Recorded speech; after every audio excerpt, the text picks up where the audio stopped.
Let's have the session rolling. I'm pleased to welcome Maithili from IIT Bombay.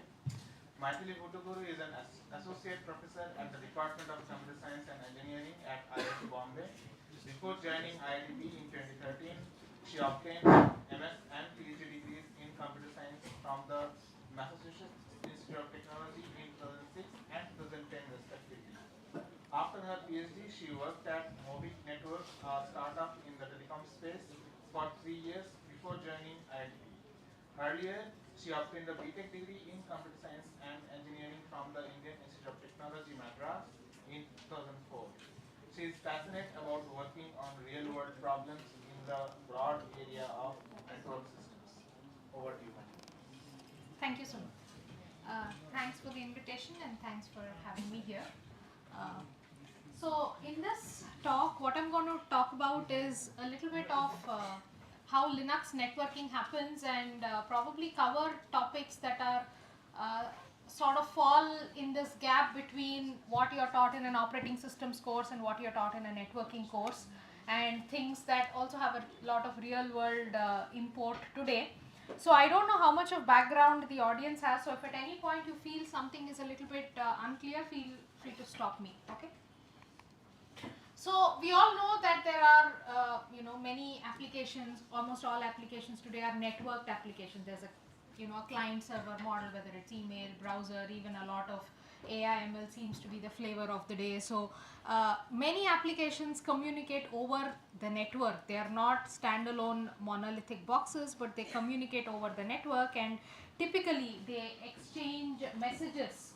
So multiple components of an application exchange messages with each other. There are primitives, abstractions like sockets. You have a server is listening on some well-known IP address, port number. Clients discover that IP address and port number using applications like DNS, and they connect this client socket connects to the server socket, and they send and receive messages, right? So if you've taken a networking course, you've studied socket programming, you know what all of this is like, okay? But what is not more widely known is what happens inside the operating system once you send a message over the socket, or what happens inside the operating system when you receive a message over the network, right? So what happens over the network is more well studied in any networking course. You have layer 2 switching, layer 3 routing, there's TCP, congestion control, application messages. What happens at the application layer? You have HTTP, request, response, all of that is well understood. What happens over the network is also well understood, but what happens in between here is not that widely studied, and this kind of falls in a blind spot between a typical networking course and an operating systems course, right? So you might wonder, so in this talk I'll try to kind of shed some light as to what happens here. What happens when an application sends a message but before it goes out of the network, or what happens when a message is received over the network but before it reaches the application, right? So what happens? This is called the end host network stack. Typically all of this is what is implemented in an operating system. Now you might wonder, why do I need to know this, right? So this is important because today you have a lot of applications that are data hungry, starting from AI ML applications. So these applications want to they generate, they consume a lot of data. Your networking speeds are also getting faster and faster. You have hundreds of Gbps, 100 Gbps NICs and switches, terabit per second switches, all of that is there. But this middle layer somehow of moving data from the network to the application, this guy is usually what is the bottleneck in a lot of real systems today. So understanding how this works and what are some of the new ideas that are being proposed to solve this bottleneck is what we are going to see in this talk, okay? So we'll go down to the basics. We'll first understand right from the ground up how the end host network stack works, and then we'll discuss some of the newer ideas, okay?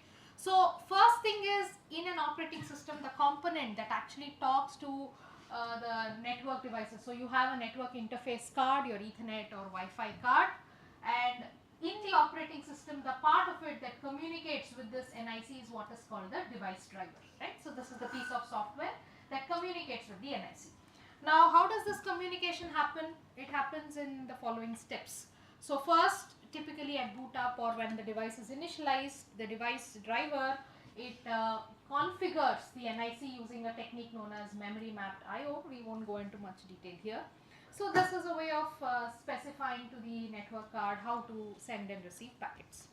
Then the next step is now when data starts to arrive. Suppose you're getting packets, you're a server machine, you're getting packets from a client, right? When data starts to arrive and the NIC gets a packet over the network, what it will do is it will do something called a direct memory access. It is going to directly copy this packet into the DRAM memory, into the operating system, into the kernel memory. It's going to copy the packet into some place, and then the next thing it's going to do is it's going to interrupt the operating system. It's going to interrupt the system and say, hey, look, a packet has arrived, right? So interrupts is a way by which any external IO device communicates with the operating system and with the user space software. Anytime you press a character on a keyboard or anything that happens, an interrupt is what is raised, right? So network devices also operate this way. Whenever data comes over the network, interrupts are raised. The data is deposited in some DRAM memory belonging to the OS and an interrupt is raised. Okay, so in the rest of this talk, I'm going to mainly focus on the receive path because the transmit path is a little bit less of a problem, and it is also analogous to what we are doing here. So I'm going to just focus on what happens when a packet is received, what are the bottlenecks, and how do you improve these bottlenecks, what are some of the newer techniques. Okay, so far this is the receive path. Now what happens when an interrupt occurs? So this is a slide from my operating systems course. This is a just OS recap. What happens when an interrupt occurs is typically there will be some other user process running on the CPU when an interrupt occurs, when an external device says, hey, I have some data or something.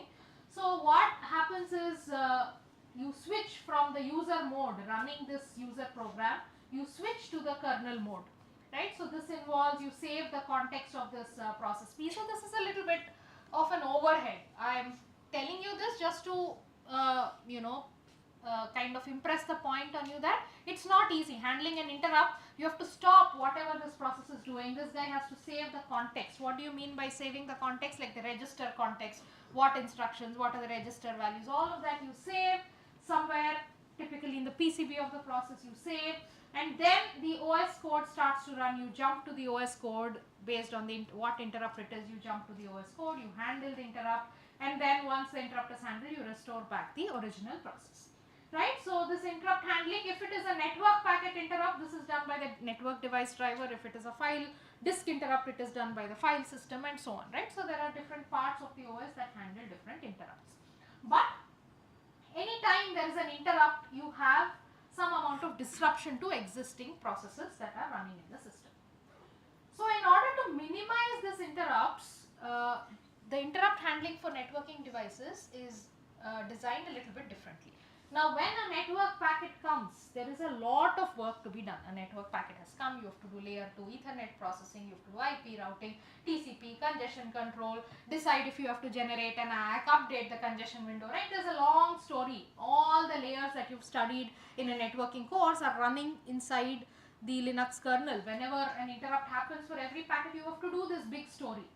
But this is an excessive disruption to the interrupted process. Some other process was running, a packet came, you stop that process and you do this big long drama out here, then that application suffers, right? So to avoid that, what Linux does is the interrupt processing is split into two halves, right? The interrupt handling is done in two parts, and for want of more imaginative names, these are called the top half and the bottom half, right? So the top half is what runs first. Whenever there is an interrupt from a network card, the top half runs.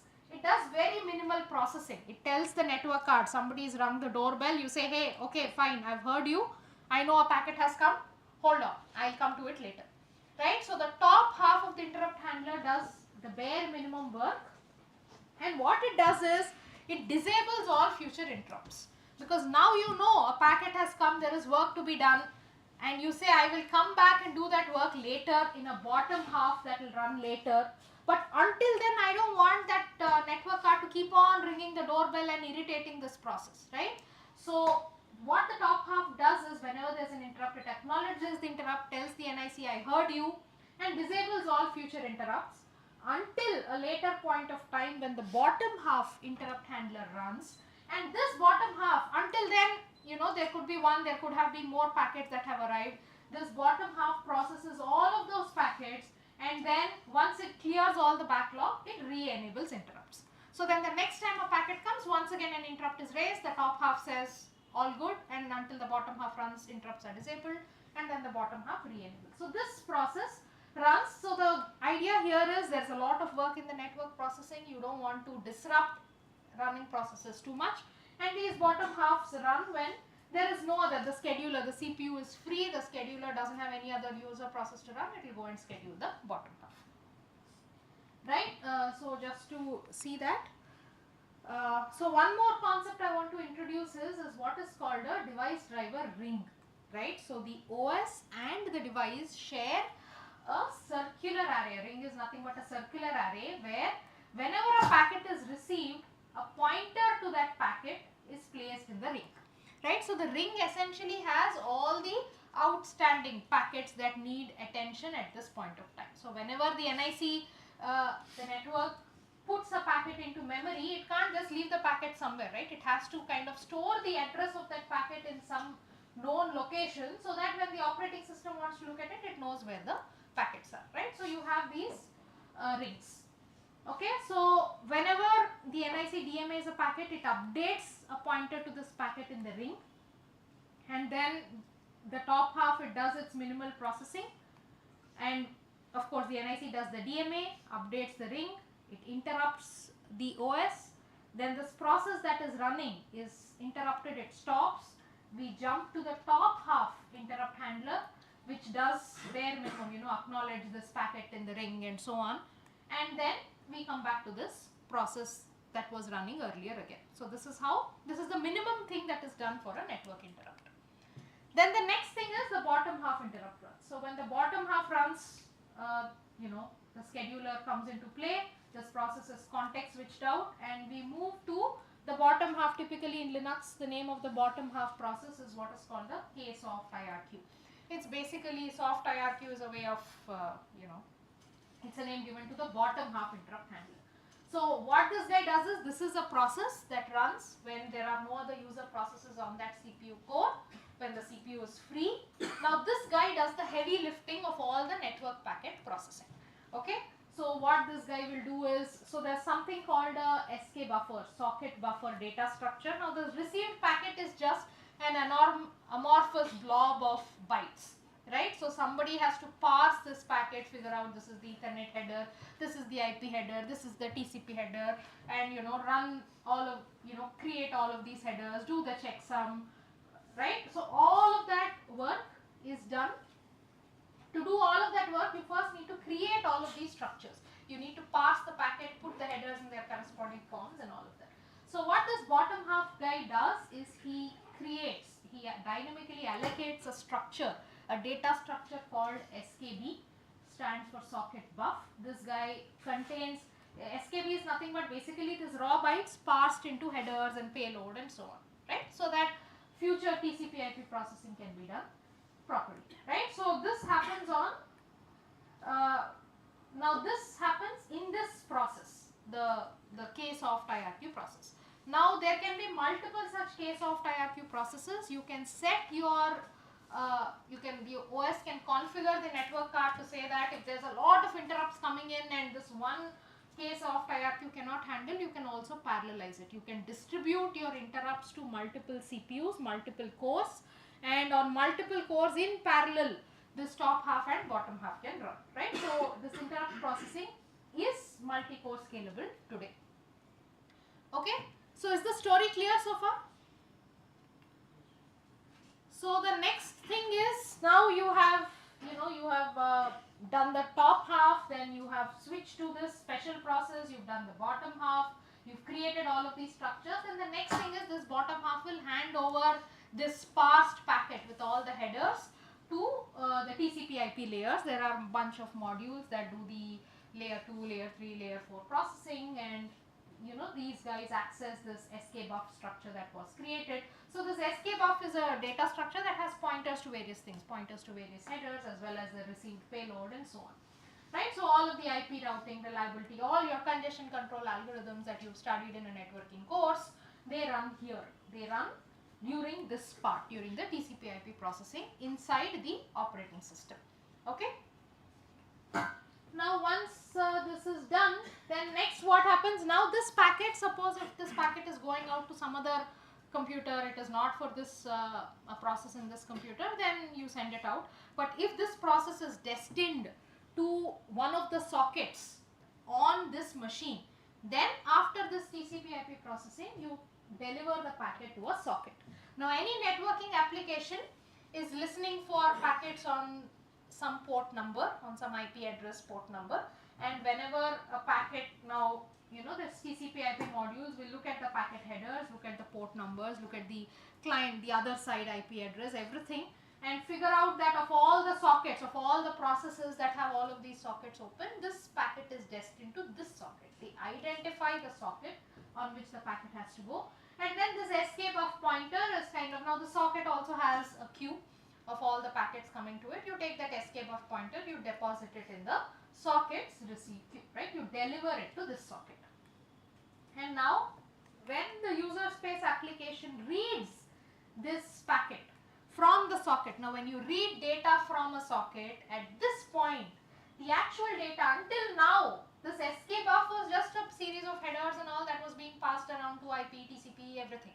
Now when you actually read the packet, when the application wants to read the HTTP request that is there, or the TCP data or the video or whatever that is there, at that point the data is actually, now the user space has its own memory, its own data structures, the video player has its own buffers and so on. At this point the data is copied from this kernel memory to user memory when the read from the socket happens.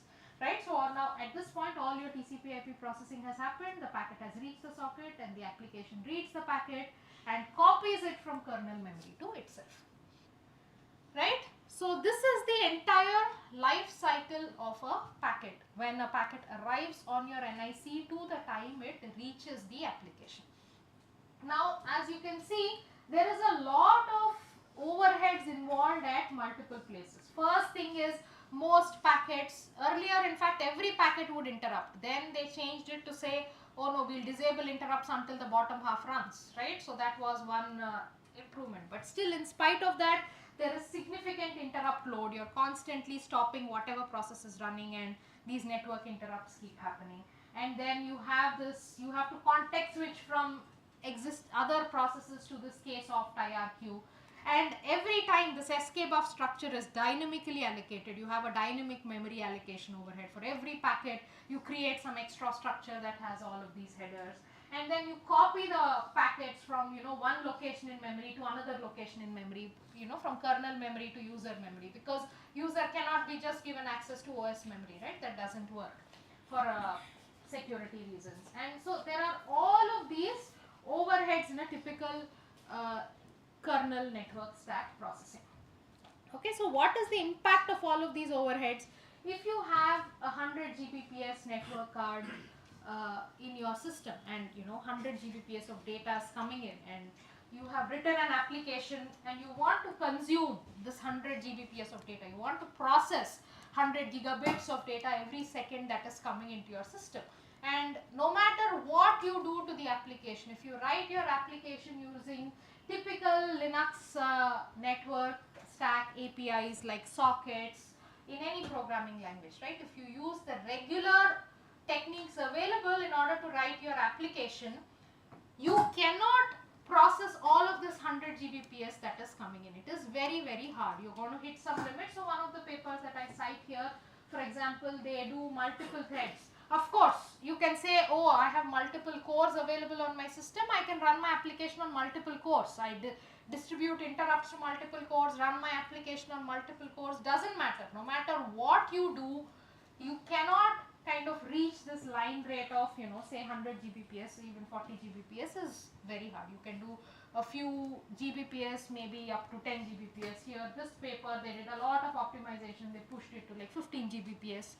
But that is about the limits that you can do in modern systems if you are using the Linux network stack. Now if you have this very smart AI ML application running in that wants to gather a lot of data for training or whatever. This guy is fundamentally limited. Now what is the limit here? This hardware is good, the application is good. The limit here, the CPUs are fast. I have 24, I have 48 core CPUs available. Everything is there. The bottleneck here is the network stack. Today, the Linux network stack is not at a position where it doesn't have the plumbing to transport hundreds of GBps of data from hardware to applications, or even vice versa, from the applications down to the hardware. Right? So this is the fundamental limit today, and there are a lot of solutions being proposed either in software or hardware in order to overcome this limit that we see here. Okay, any questions before I go to the next part of the newer ideas? Any questions, or is this clear so far? No? So I could not understand why achieving this 10 Gbps is difficult. So because of all of these overheads, right? So at some level there's this high interrupt overhead, which there's a context switch overhead, there's the packet copy overhead. So given CPU, if you say have 10 Gbps data coming in, it cannot run all of these steps on 10 Gbps and still process 10 gigabits of packets, which translates to some many millions of packets per second. You cannot do all of this work for a million packets. There's simply not that much time. In 1 second, you cannot do all this work for a million packets. The next batch of packets has come in, the next batch of packets come in, and at the network card, they get dropped, right? Because some queue somewhere will overflow, you have not finished processing the packet, right? It is a slow server and a lot of data coming in. It's typical overload problem. Okay, and the reason is that the Linux network stack was designed when network speeds were like, Mbps or something, right? It was not, so for every packet you interrupt, all of these design decisions were done at a time where you didn't have 100 Gbps network cards just, putting data through, right? It was done in a different era, and all of these design decisions, for example, every time you copy, there is a significant mem copy overhead. 1500 bytes you move from one position in DRAM to the other position, which simply kills the throughput of the application. And you cannot even scale to multiple cores, because somewhere in this TCP/IP processing there is one data structure that is locked by all the cores, that is single point for all the cores. Now you cannot scale that. You cannot say I'll give 1000 cores and scale it. It is not even multi-core scalable, right? So there is really no easy way to build applications on the traditional network APIs for high speed NICs, right? Does that answer your question? Okay. So then what do we do, right? So there are a bunch of different ideas out there that people today are playing with. So this is the traditional network stack. Packet is DMA'd into kernel memory, there's a packet copy overhead, there's an interrupt overhead, and all of this processing overhead and all of that. And this is your actual application that is doing the work. So these are all things that we've just discussed, right? So now there are broadly two techniques, two broad philosophies of accelerating these applications. So one line of thought is, instead of, because going to user space involves this packet copies and interrupts and all of that, can I just push some functionality of my application into the Linux kernel itself, right? So into the kernel, can I offload some functionality? Now this is, nobody is saying go, change the Linux kernel code to do it, because that is very difficult. So there are some clever ways, there are things like eBPF that allow you to push some custom processing. For example, if your application is like a key value store, a little bit of, some popular key value pairs I'll store in the kernel, and I will process them within the kernel itself and return responses. Or if your application is a firewall, I will do some things here itself and avoid going to user space, right? So that reduces some of the overheads. So push the functionality into the OS. That is one philosophy. The other philosophy is I will bypass this whole operating system altogether, and I'm going to do as minimal work inside the kernel as possible and take all of my processing into user space, right? So this crossing these boundaries between user and kernel is the problem. So to avoid these things, I'll either push everything into the kernel or I'll push everything into user space. These are called kernel bypass techniques, and we're going to just briefly touch upon a few of these as well. Okay. So first, how do you add custom processing into the Linux stack? So you cannot just, of course, you can go about, hack the kernel code and recompile it and run, but anybody who's done that knows what a big pain it is, right? We don't want to randomly change the OS code. It is prone to a lot of errors. So what the Linux stack does is it offers certain what are called hook points, right? There are specific places inside the Linux kernel where it lets you place custom code, right? So there is one hook in the TCP IP layer that is called the traffic control hook. There's another hook inside.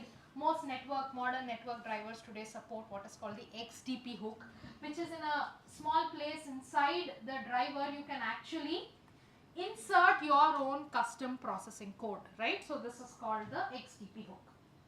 And what kind of code is written at these places? So the code that is written is in this framework. The popular way to do it is, of course, you also have Linux kernel modules. That was what existed earlier, but an even easier, more convenient way to add custom functionality to the Linux kernel today is this technique what is called eBPF, or Extended Berkeley Packet Filter. Okay, so what this technique does is as follows. Users can write C-like programs, and these are compiled into some byte code, and this goes through sort of a verifier, right? So there is a compiler and a verifier. So you can write your own processing. Suppose I want to do some complicated processing inside the kernel.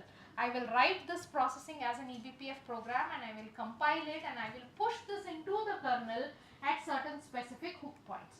But before I do that, this code is actually verified, and before it is loaded into these hook points. So eBPF ensures that, for example, it ensures that if you have a loop, all the loops terminate. It ensures that if you have multiple paths in your program, multiple if-else paths in your program, that the number of these paths is bounded. It will basically ensure that people don't do stupid things when they write kernel code, and they will not crash the kernel, right? So this verifier ensures that the code that you are loading is safe. And there are a bunch of libraries and helper tools and frameworks available where you can write some eBPF code, verify it, compile it, and push it to many different hook points. Throughout the network stack, there are multiple places, multiple hook points into which you can push your own custom eBPF code, and therefore you can enhance the functionality of the operating system. You can offload some functionality from the application into the kernel, and thereby make things go faster, right? And this user's code runs at these desired hook points inside the kernel. And one more thing is, now you also have something called eBPF maps, where once you do some processing inside the kernel, you can actually go back and convey information back to your user program using these maps, right? So in this way, you're pushing extra functionality into the OS in a safe and secure manner, and getting information back from the operating system as well using easy mechanisms like maps. Okay, so this is a excellent framework by itself. If you've not looked at it, it is worth exploring. Yes? So this happens just once, right? You create the program and Yes. you load it into the You kernel. load the program, but it runs on every trigger, right? It can run every time a packet is received at a socket. Your eBPF program can run. At every time an event happens at that hook point, your code runs, right? And there are different hook points. I don't want to go into a lot of detail, but there are hook points right close to the network hardware.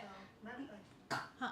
I want to if there are multiple applications, some applications don't want to use this Yeah. EBPF, Yeah. then is there a way to Yes. aggregate? Yes, so These this of code particular- only runs, you can say it only runs for these kind of packets, right? If I will come to that. That's a good question. I will clarify that. Okay, how does this work with the rest of the applications? I will clarify. Hold on. So you have these hooks at different places at the time of socket selection, at the time of system calls, at the time of even in the file system, when the sockets are created in the file system. Sockets also are part of the virtual file system, and at the network hardware, at the device driver. There are multiple places where you can insert these hook points. Now, which one will you choose? The lower in the stack you are, the lesser information you have, but you can act faster. As soon as a packet comes, if it's a malicious packet, I want to drop it, then I will insert these programs right here close to the hardware. On the other hand, I want to run some logic on the TCP IP headers after the TCP IP processing happens. Then I will insert my logic higher up in the network stack after the processing has happened. right? So these different hook points expose different amounts of information to you. Depending on how much of the packet processing is done, you have more information available. As soon as a packet comes, you don't know what the port number is.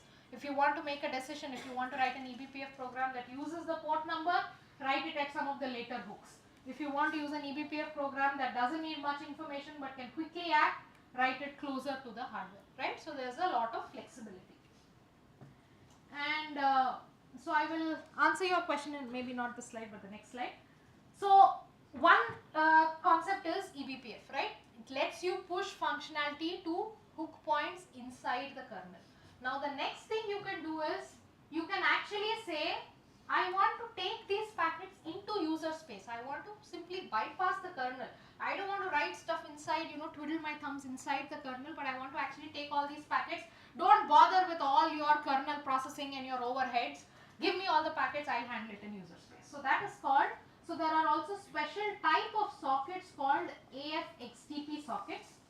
What these sockets can do is you can write a program at the XDP hook, which is like a hook point available inside device drivers. I can put my program, eBPF program here, which doesn't do anything, which simply takes the packet, hands it over to a AF-XDP user space socket, right?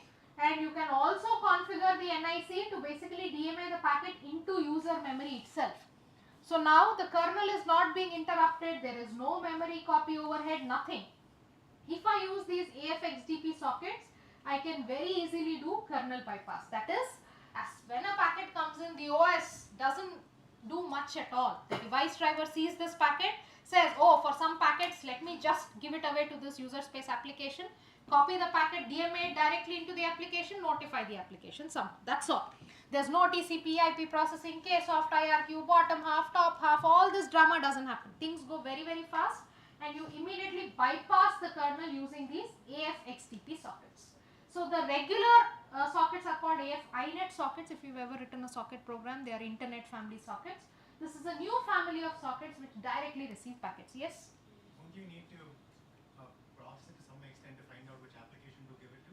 Yeah. So there are some basic checks on the headers that happen at the XDP. So at the XDP hook, you have an eBPF program running, which does this basic sorting of packets and gives the desired packets to the application. Okay. Now, how do all of these work together, right? I've thrown in a lot of buzzwords. This probably explains your question. Now, you have regular applications that don't want to do anything with all of this eBPF, AF-XDP. Then you have user space AF-XDP applications that don't want to do anything with the kernel. And then you have eBPF programs inside the kernel. So all of these actually, and you might also have like VMs and containers, running in a cloud setting. So all of these guys work together, right? So the way they work together is as follows. You have different hook points. You have the TC hook, you have the XDP hook. These are different hook points. At each of these hook points, you run specific eBPF programs. And these programs can either process the packet, they can redirect the packet to other applications, or they can just let the packet pass. So if you don't want to touch the packet at the eBPF layer or anything, you can simply say, for all of these packets that don't match this pattern, just let them pass. So then they will pass through the regular network stack, reach your regular sockets if you don't do anything. On the other hand, if you say, I don't want to do all of this processing in this XDP hook, you can write a program that says all these packets that match this pattern, give it to this AF-XDP socket. Right? So at your XDP hook, when a packet comes in at the device driver, you can inspect it and you can say that some packets I have some applications that are running in user space that want the regular, full-blown, full service menu they want. They want to run through the network stack. In such cases, all those packets you will run them through the network stack. Now there are some applications that don't want this network stack processing. You will bypass them, give it to AF-XDP. There could be some applications in VMs, containers, you will bypass, you will give them. Now there is some processing I might want to do here. For some packets, I want to actually do the processing in the kernel itself. I want to drop the packets. I want to do something to the packets. That I will do here itself in these eBPF programs and I will process it. Right? So eBPF lets you offload functionality to the kernel, direct bypass the kernel, take the packets to AF-XDP sockets, or just skip all of this and even coexist. Some applications can say, I want the regular Linux stack, I don't want any of these new things, right? All of these are possible with eBPF.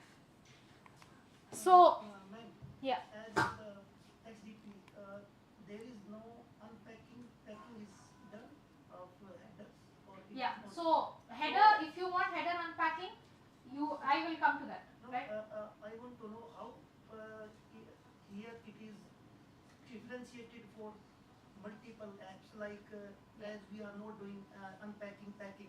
Then So how we basic- differentiate those Yes, applications. so basic header parsing is done at the XDP hook itself in the device driver. Basic port numbers are identified, or at the NIC itself. So network cards have multiple queues, so you can write rules in the network cards itself to split packets into multiple queues based on the header information. So that differentiation is done at these two places, so that some applications that need the Linux kernel full stack processing can also exist, along with things that don't need this full stack processing. Okay?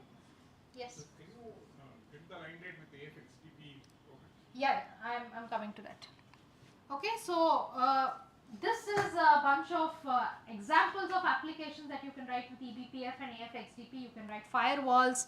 You know, if instead of writing a firewall in user space, if you write it in eBPF program inside the kernel, it can access packets faster, drop it faster, things like load balancers, various kinds of collecting statistics about applications, about the way applications run. All of these have been, eBPF is a very hot area where a lot of these things are being built. You can even offload simple applications. So for example, people have offloaded key value stores. You know, if you have something like Redis, the popular keys, I will push it into eBPF maps so that inside the kernel itself, I can return a response to a GET request. I don't have to go all the way to user space, right? So a lot of simple application logic can be offloaded into the kernel using eBPF. And whatever cannot be pushed into the kernel, I have more complicated processing that, so eBPF you cannot write random programs, right? It has to pass through the verifier, it has to be safe to run in the kernel. Anything that doesn't pass those checks, you can write it in AFXDP applications. Again, fully overcome the kernel bottlenecks and run. Okay, so I'm going to skip this slide. This is basically saying all of this, how all of these things work with VMs and containers as well. You have virtual devices, and you know, all the virtualized devices also can work with the eBPF AFXDP stack, but I think I'm running out of time. I'll skip that. So another idea is what is called DPDK. So this existed a little bit before AFXDP. So this was pioneered by Intel. This is also a kernel bypass mechanism where there is a user space polling driver, but here the involvement of the kernel is very, very minimal. So while AFXDP runs at the device driver is involved, it can say some packets go to regular stack, some packets go to AFXDP. But DPDK completely bypasses. The kernel device driver is simply a dummy pass-through. It does not have this ability to say some applications go here, some packets go here, some packets go there. With DPDK, the kernel is fully bypassed. All your DMA happens into user space. There's a user space device driver. The device driver itself has moved into user space. This is a polling based device driver which periodically polls, gets a bunch of packets to user space and processes them. So this is like true kernel bypass, right? So when DPDK came up, it was great, people were happy with the performance, but then a lot of the kernel tools don't work anymore. If the kernel has to count how many packets have come in, none of that worked because the kernel was completely bypassed. Then AFXDP was sort of an intermediate thing where the kernel is minimally involved. It decides which packets have to go to kernel bypass, which packets have to go to the regular kernel, and therefore you can have the best of both worlds. Right? So now both of these things, whether it's AFXDP or DPDK, all of these very easily achieve line rate, even on like 100 Gbps cards with a small number of, eBPF, this paper says 6 threads, DPDK with even a smaller number of threads, because DPDK is even higher performance with about 4 threads. This paper shows you can achieve line rate up to 100 Gbps, and this in the lab we've seen, right? So first year, first semester master students can build DPDK applications that can sync in like 100 Gbps packet processing can be done very trivially. It doesn't require a whole lot of optimizations or anything. All of these things work very easily out of the box. With even minimum sized packets, you are able to achieve line rate processing. But of course there are no free lunches. So what are you losing out over here? You're losing out on a bunch of things, right? Of course, the main thing you have to understand is anytime you do any kernel bypass, you are getting raw packets. What do I mean by raw packets? You're just getting the bytes received over the wire. There is no TCP stack. If you get a SYN packet, you will get a SYN packet in the application. Nobody is looking at a SYN packet, replying back to it, sending a SYNAC, right? If you run over the network stack, a lot of this TCP, congestion control, checksum verification, all of that happen before you get the packets. But now, all of that is bypassed. So in a kernel bypass method, if you're running an application on DPDK or on AFXDP, you have to do all of this work yourself, right? So the kernel is bypassed, and any of the isolation security that you get. So in DPDK, for example, the user space driver takes all the packets that come in from the network card into the application. There is no kernel involvement. If you want to write rules saying, oh, I don't want these packets to go there, I don't want to receive those packets, I want to drop those packets, I want to count these packets, any of your kernel tools, they don't work at all. Even with AFXDP, there is little bit more involvement of the kernel, but still, all the benefits, I don't want this process to look at the packets of that process, right? There is no such thing. In DPDK, all packets go to one application, that's it. So you have to, all the applications have to trust each other. So you lose out on all the security isolation benefits of the kernel, the benefit of having a mature TCP/IP stack. Now there are TCP/IP stacks available that you can run in user space. Once you've done a kernel bypass, taken the packets into user space, there are some simple ways of running TCP/IP processing there. But of course, they are not as mature as the Linux kernel TCP/IP stack that has been built over many decades, right? So there are no free lunches. If you want performance, which of course it delivers spectacular performance, so if you want performance, you have to give up on some of these other things, right? So that is part of the deal. Okay, so I have about just a few minutes left. I want to just cover one more topic and I will end here. So all of these techniques we've seen, whether it's eBPF, kernel offload, AFXDP, DPDK, kernel bypass, all of these are software techniques to speed up applications, right? To help applications process the large amount of data that's coming in over the network. Now we also have some newer ideas where at the microarchitecture, at the hardware level, some improvements have been done in order to make networking applications go faster. So I'll just talk about one idea here. So normally today you keep hearing this term called the memory wall, right? So CPUs are getting faster, network cards are also getting faster, but the memory access, memory access still becomes the bottleneck. It takes a lot of time to read and write things from memory. So that is usually the bottleneck in a lot of systems today. DRAM speeds have not caught up with CPU speeds or even NIC speeds. And when you have a network link, a 100 Gbps network link, you can do the math. You have a few nanoseconds budget to process every packet. If you miss that budget, the next packet has already come in, the next packet has already come in, right? There's not much time left at the speeds. And then your DRAM takes, so now the NIC will DMA the packet. Now your application, your device driver or your application has to process the packet, and then it has to go fetch the packet from NIC has put the packet in DRAM. You have to fetch the packet from DRAM through all your caches. It reaches the software, and DRAM access is like tens to hundreds of nanoseconds. So that's it. Your time budget is fully gone in just doing one memory access. And where do you have the time to do all the other processing? You don't. So this memory access bottleneck is a big problem today. And one idea that is used today to overcome this is that the network card actually directly DMAs, it's not called DMA anymore, directly places the packet over from the PCI bus. The packet is directly written into the last level cache, into the LLC cache. So this idea is called direct cache access, and this was first pioneered by Intel. They call that technology DDIO, but the general term for it is direct cache access. So today network cards, and if you have like a server with a 100 Gbps network card today, this feature is like turned on by default, where packets are no longer DMA'd into kernel memory, into DRAM, but they are actually deposited into the LLC cache. So some ways of the LLC cache are reserved for network packets, and network packets are deposited there. So then when after the interrupt, when the OS has to handle the packet, the application has to handle, whether through the kernel bypass, whatever you handle the packet, you no longer have to go to DRAM. The packet is quickly available to you within a few CPU cycles from the various levels of cache in order to process it faster, right? So with high speed NICs, this feature is in fact turned on by default today on high-end servers. Otherwise, there's really no way you can keep up with 100 Gbps or 400 Gbps data coming in at these rates. Ma'am, but Yeah. the size of this L3 cache is less Huh. as So, compared to how it is handled there. That's a good question. So what happens is, as soon as the software processes the packet, it will write it back to DRAM, right? So if the software is very slow, then in fact there's a lot of research on precisely the thing you talk about. So I put the packet in LLC, the application has not looked at it, I've run out of space in LLC, I've evicted the packet. Now the packet has come to LLC first and it has gone to DRAM.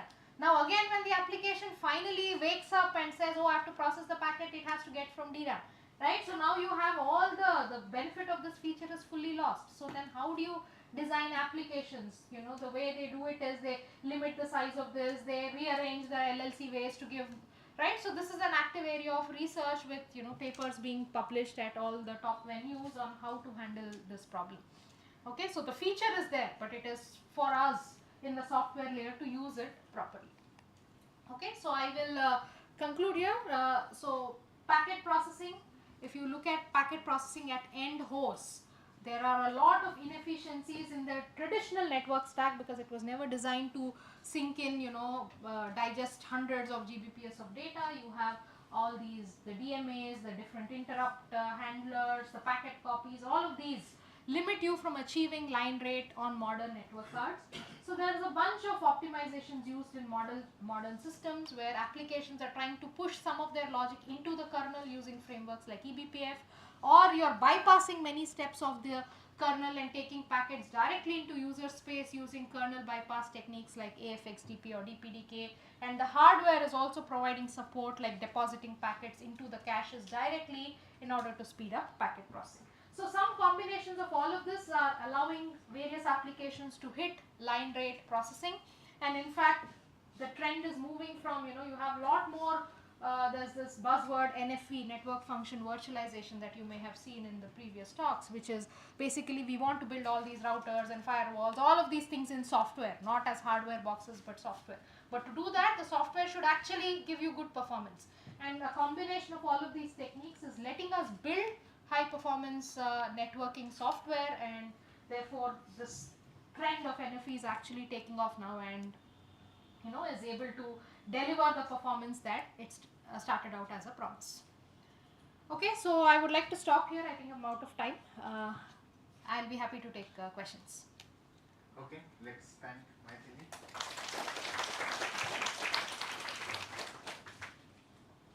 Hi Maithili, thank you for the interesting talk. So usually anything in computer architecture that has been developed with performance as the only criteria in mind, often has become a security threat. So DDIO, I can directly see that it's a security threat. I mean, you don't even need to do anything, just look at the diagram, it's a security threat. And kernel bypassing, so could you talk about the kind of work that has gone into making sure these are performant? Maybe you can compromise a little on performance, but provide some kind of security guarantee as well. So could you talk about the security implications as well? So I don't know if I can talk about much because I don't think there's much you can do. For example, with DDIO, right? I don't think people have gone into looking at the at least as far as my knowledge goes, people are still trying to optimize DDIO for performance, right? There are a whole bunch of issues like this, what is called the leaky DMA problem. DDIO is putting it in cache, but it's getting evicted to DMA. This is a huge issue today. And people are still wrapping their heads around DDIO itself and how to optimize it to get it to perform better. So I don't think people have really gone to the extent of thinking about security issues of DDIO yet. That we have not come to that point yet. Now on DPDK, the standard model is there's a trusted application, and trusted applications share data, and there's the untrusted application. So you have mechanisms even with DPDK, with AFXDP of course. So the solution has been, if you trust all these applications together, you all share data, do all of this high performance stuff. If you don't trust, we'll provide you a slow path through the kernel, you sit there. But I don't think there's really not much you can do, right? When there's one application that is sweeping all the packets from the NIC into user space, once you're in user space, it's very difficult to enforce any security things. So to the best of my knowledge, there's not a whole lot of course, except bare minimum, you have some libraries, APIs that do some checks, and at the programming language level some checks are being done and so on, but nothing fundamental security I think is hard to get in this setting. That's a trade-off that we have to make. Fantastic talk.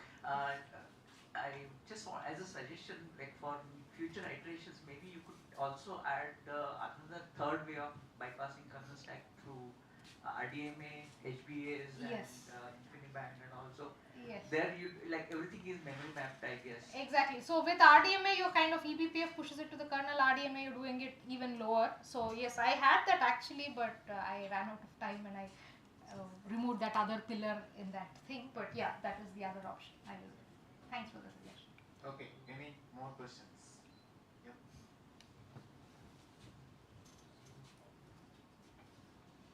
Okay, a bit of a hardware question, but why can't we use a cache built into the network interface card to act as a buffer to if any cache is overflowing?